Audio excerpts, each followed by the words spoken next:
Hello दोस्तों, राधे राधे। मार्गशीर्ष मार्गशीर्ष मास की सकट चतुर्थी की पौराणिक व्रत कथाएं जानिए। गणेश जी की पूजा किस रीति से करें। पार्वती जी ने भी गणेश जी से पूछा कि अगहन कृष्ण चतुर्थी सकटा कहलाती है, उस दिन किस गणेश की पूजा किस रीत से करनी चाहिए। गणेश जी ने उत्तर दिया कि हे हिमालय नंदिनी, आवाहन के अगहन में पूर्वोक्त रीति से गजानन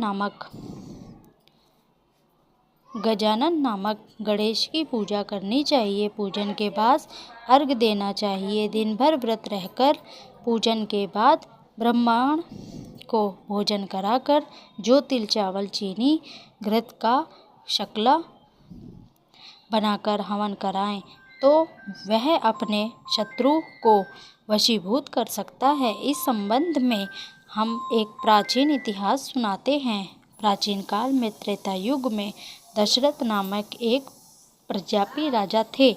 वह राजा आखेट प्रिय थे। एक बार अनजाने में ही उन्होंने एक श्रवण कुमार नामक ब्राह्मण का आखेट वध कर दिया। उस ब्राह्मण के अंधे माँ बाप ने राजा को श्राप दिया। जिस प्रकार हम लोग पुत्र शोक में मर रहे हैं, उसी भांति हमारा भी पुत्र शोक में मरण होगा। इससे राजा को बहुत चिंता हुई। उन्होंने पुत्रेष्टि यज्ञ कराया। फलस्वरूप जगदीश्वर ने राम स्वरूप में अवतार लिया। भगवती लक्ष्मी जानकी ने के रूप में अवतरित हुई। पिता की आज्ञा पाकर भगवान राम सीता लक्ष्मण सहित वन को गए। वहां उन्होंने खरदूषण आदि अनेक राक्षसों का वध किया। इससे क्रोधित होकर रावण ने सीता को हरण कर लिया। सीता की खोज में भगवान राम पंचवटी का त्याग कर दिया और त्रिमुख पर्वत पर पहुंचकर सुग्रीव के साथ मित्रता की। तत्पश्चात सीता की खोज में हनुमान आदि वानर तापित हुए। ढूंढते ढूंढते वानरों ने गिद्धराज संपाति को देखा। इन वानरों को देखकर संपाति ने पूछा कि कौन हो, इस वन में कैसे आए हो, तुम्हें किसने भेजा है, यहाँ पर तुम्हारा आना किस प्रकार हुआ। संपाति की बात सुनकर वानरों ने उत्तर दिया, भगवान विष्णु के अवतार दशरथ नंदन राम जी लक्ष्मण जी और सीता जी के साथ दंडकवन में आए हैं। वहाँ पर उनकी पत्नी सीता जी का हरण कर लिया गया है। हे मित्र, आप इस बात को हम लोग नहीं जानते कि सीता कहाँ है। उनकी इन बात को सुनकर दंपति ने कहा, तुम सब रामचंद्र के सेवक होने के नाते हमारे मित्र हो। जानकी जी का जिसने हरण किया है वह जिस स्थान पर है मुझे मालूम है। सीता जी के लिए मेरा छोटा भाई जटायु अपने प्राण गंवा चुका है। यहाँ थोड़ी दूर पर ही समुद्र है और समुद्र के पार राक्षस नगरी है। वहाँ अशोक पेड़ के नीचे सीता जी बैठी हुई हैं। रावण द्वारा अपहरण सीता जी अभी भी मुझे दिखाई दे रही हैं। मैं आपसे सत्य कह रहा हूँ, सभी वानरों में हनुमान जी अत्यंत पराक्रमशाली है, अतः उन्हें वहाँ जाना चाहिए। केवल हनुमान जी ही अपने पराक्रम से समुद्र लांघ सकते हैं, अन्य कोई भी इस कार्य में समर्थ नहीं।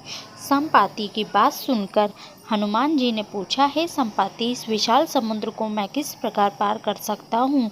जब हमारे सब वानर उस पार जाने में असमर्थ हैं, तो मैं कैसे पार कर सकता हूँ। हनुमान जी की बातें सुनकर संपाति ने उत्तर दिया कि हे मित्र, आप